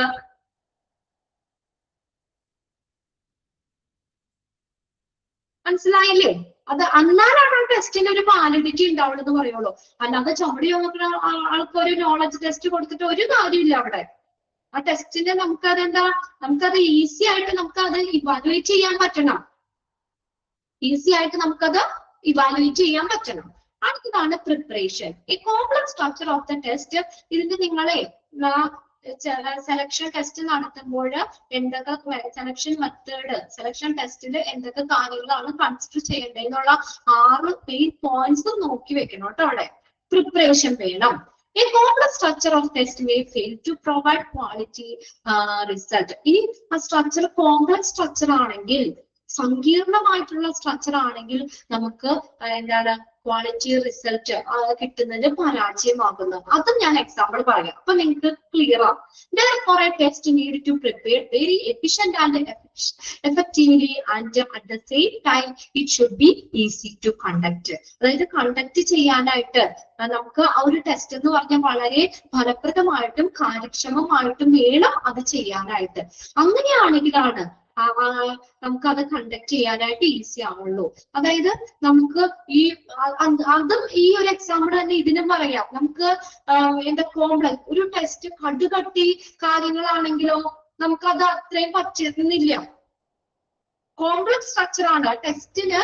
ഒരു ടെസ്റ്റ് നമ്മൾ നടത്തുക അത് ഭയങ്കര ബുദ്ധിമുട്ടുള്ളതാണെങ്കിൽ നമുക്കത് ക്വാളിറ്റി റിസൾട്ട് കിട്ടില്ല. അതിൽ നമ്മൾ പരാജയപ്പെടും. അപ്പൊ അതുകൊണ്ട് നമ്മൾ ടെസ്റ്റ് കണ്ടക്ട് ചെയ്യുമ്പോൾ അല്ലെങ്കിൽ ടെസ്റ്റ് നമ്മൾ സെലക്ഷൻ ടെസ്റ്റിന് എന്ത് ചെയ്യണം? നല്ല രീതിയിൽ അത് പ്രിപ്പയർ ചെയ്യണം. ഏത് ആളുകൾക്ക് ഉള്ള ടെസ്റ്റാണ് നടത്തുന്നത് അതിനനുസരിച്ചുള്ള ക്വസ്റ്റ്യൻസ് ഒക്കെ ഉൾപ്പെടുത്തിക്കൊണ്ട് അതേ രീതിയിൽ വേണം പ്രിപ്പയർ ചെയ്യാൻ ടെസ്റ്റ്. അതുകൊണ്ട് എന്ത് വേണം? പ്രിപ്പറേഷൻ എന്ന് പറഞ്ഞാൽ വലിയൊരു കാര്യമാണ്. The test need to be prepared very efficiently and effectively. വളരെ ഫലപ്രദവും കാര്യക്ഷമമായിട്ട് വേണം ടെസ്റ്റ് പ്രിപ്പയർ ചെയ്യാൻ. ഓക്കെ, അതേസമയം അത് കണ്ടക്ട് ചെയ്യാൻ എളുപ്പമായിരിക്കും. ക്ലിയർ ആയോ? അല്ലെങ്കിൽ ഭയങ്കര കോംപ്ലക്സ് ആയിട്ട് ഇരിക്കുകയാണെങ്കിൽ അത് നമുക്ക് ആവശ്യത്തിനുള്ള റിസൾട്ട് കിട്ടൂല. മനസ്സിലായില്ലേ? നല്ല രീതിയിൽ പ്രിപ്പറേഷൻ വേണം. ഇനി ലാസ്റ്റത്തെയാണ് ഒരു പോയിന്റ് കൂടി ഉള്ളൂ, സ്യൂട്ടബിലിറ്റി. അതും കൂടി പറഞ്ഞേക്കാം കേട്ടോ. സ്യൂട്ടബിൾ ആണ് ഒരു ടെസ്റ്റ് എങ്ങനെയായിരിക്കണം എന്ന് പറഞ്ഞാൽ സ്യൂട്ടബിലിറ്റി വേണം, സ്യൂട്ടബിൾ ആയിരിക്കണം. നമ്മൾ പറഞ്ഞ എക്സാമ്പിൾ എങ്ങനെയാണ്, a test must be according to the nature of the group on which is being conducted. ആർക്കാണോ ആ ടെസ്റ്റ് നടത്തേണ്ടത് ആ ഗ്രൂപ്പിന് അവർക്കുടെ നേച്ചറിന് എന്തായിരിക്കണം, ആപ്റ്റ് ആയിരിക്കണം. മനസ്സിലായോ?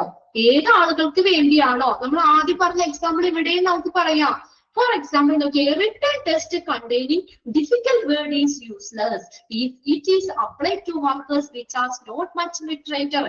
ഒരു എഡ്യൂക്കേഷനോ ഇല്ലാത്ത ആളുകൾ, അതായത് ഏറ്റവും ഇപ്പൊ നമ്മുടെ വല്ല ഹൗസ് കീപ്പിങ്ങിന് പോണ ജോലിക്ക് പോണ ആളുകൾ, മനസ്സിലായോ? വല്ല അടിച്ചു വരാനോ അങ്ങനെയുള്ള ജോലിക്ക് പോണ ആളുകൾക്ക് ഒരു ടെസ്റ്റ് നടത്തുക എന്ന് പറഞ്ഞുകൊണ്ട് അവിടെ മാനേജർ പോസ്റ്റിലേക്കോ അല്ലെങ്കിൽ ഏതെങ്കിലും ഒരു പോസ്റ്റിലേക്കോ ഉള്ള ക്വസ്റ്റ്യൻ പേപ്പർ ഒരു ടെസ്റ്റ് നടത്തി കഴിഞ്ഞാൽ എല്ലാ കാര്യമുണ്ട് അവർക്ക്. ഡിഫിക്കൽട്ട് വേർഡ്സ് ഉപയോഗിച്ചുകൊണ്ട് നല്ല ഇംഗ്ലീഷിൽ കുറെ ഇതൊക്കെ ചോദിച്ചുകൊണ്ട് ടെസ്റ്റ് അവർക്ക് നടത്തിയിട്ട് എന്തെങ്കിലും കാര്യമുണ്ടോ? അവർക്ക് ആ ടെസ്റ്റ് സ്യൂട്ടബിൾ ആണോ? അവർക്ക് മറ്റൊരു രീതിയിലുള്ള കാര്യങ്ങൾ വേണ്ടേ ഇവിടെ ഉൾപ്പെടുത്താനായിട്ട്? വേണ്ടേ? അതാണ് നോക്കിയ എക്സാമ്പിൾ അവിടെ കൊടുത്തതുണ്ടോ, written test containing difficult words. Difficult words, ബുദ്ധിമുട്ടുള്ള വേർഡ്സ് ഉപയോഗിച്ചുകൊണ്ടുള്ള written test if it is applied in workers who are not much literate. കണ്ടോ, മച്ച് ലിറ്ററേറ്റ് ആയിട്ടുള്ളവർക്ക്, നോട്ട് മച്ച് ലിറ്ററേറ്റ് അധികം വിദ്യാഭ്യാസം ഇല്ലാത്ത ആളുകൾക്ക് ആ ടെസ്റ്റ് പറ്റൂല. മനസ്സിലായില്ലേ? ആ എക്സാമ്പിൾ തന്നെ നിങ്ങൾക്ക് മനസ്സിലാക്കാലോ. അപ്പൊ അങ്ങനെ ലിറ്ററേറ്റ് ആയിട്ടുള്ള ആളുകളാണെങ്കിൽ ഓക്കെ, അവർക്ക് ആ രീതിയിലുള്ള കാര്യങ്ങളായിരിക്കണം ഉൾപ്പെടുത്തേണ്ടത്. അങ്ങനെയുള്ള വേർഡ്സ് കുറച്ചും കൂടി സ്റ്റാൻഡേർഡ് ആയിട്ടുള്ള രീതിയിലായിരിക്കണം. എന്നാൽ ഒട്ടും ലിറ്ററേച്ചർ ഇല്ലാത്ത ആളുകളില്ല, വിദ്യാഭ്യാസം ഇല്ലാത്തവർക്ക് അവർക്ക് ആ രീതിയിലുള്ളതായിരിക്കണം. അതായത് ആ ടെസ്റ്റ് നമ്മൾ കണ്ടക്ട് ചെയ്യുമ്പോൾ അവർക്ക് സ്യൂട്ടബിൾ ആയിരിക്കണം. ആർക്കാ ടെസ്റ്റ് നടത്തണ്ടേ അതിനനുസരിച്ചായിരിക്കണം. അപ്പൊ ഇത്രയും കാര്യങ്ങൾ നമ്മൾ ശ്രദ്ധിക്കണം. ക്ലിയർ അല്ലേ? അത് ഒന്ന് വായിച്ചു വെക്കാട്ടോ. അതൊക്കെ എന്ത് നോക്കണം? ഒബ്ജക്റ്റിവിറ്റി നോക്കണം, യൂട്ടിലിറ്റി നോക്കണം, റിലയബിലിറ്റി നോക്കണം, വാലിഡിറ്റി നോക്കണം, നന്നായിട്ട് പ്രിപ്പയർ ചെയ്യണം, സ്യൂട്ടബിലിറ്റി നോക്കണം. ഓക്കെ, ബാക്കിയൊക്കെ നമുക്ക് അടുത്ത ക്ലാസ്സിൽ നോക്കാം കേട്ടോ. ഓക്കെ, ഞാൻ അത് അങ്ങോട്ട് കംപ്ലീറ്റ് ചെയ്യാൻ വേണ്ടി 2 മിനിറ്റും കൂടി എടുത്താട്ടോ. അപ്പൊ ആ ഒരു സെക്ഷൻ അങ്ങ് കഴിഞ്ഞല്ലോ. ഇനി അടുത്ത ക്ലാസ്സിൽ ഫ്രഷ് ആയിട്ട് നമുക്ക് തുടങ്ങാം, അഡ്വാൻറ്റേജ് തുടങ്ങാം കേട്ടോ. ഓക്കെ, ബാക്കിയിട്ട് നെക്സ്റ്റ് ക്ലാസ്സിൽ നോക്കിയാൽ മതി. Thank you. എല്ലാവരും എന്നാ വേഗം പോയി ഭക്ഷണം കഴിച്ചോ, വിശക്കുണ്ടാവും അല്ലേ? ഓക്കെ, ശരി.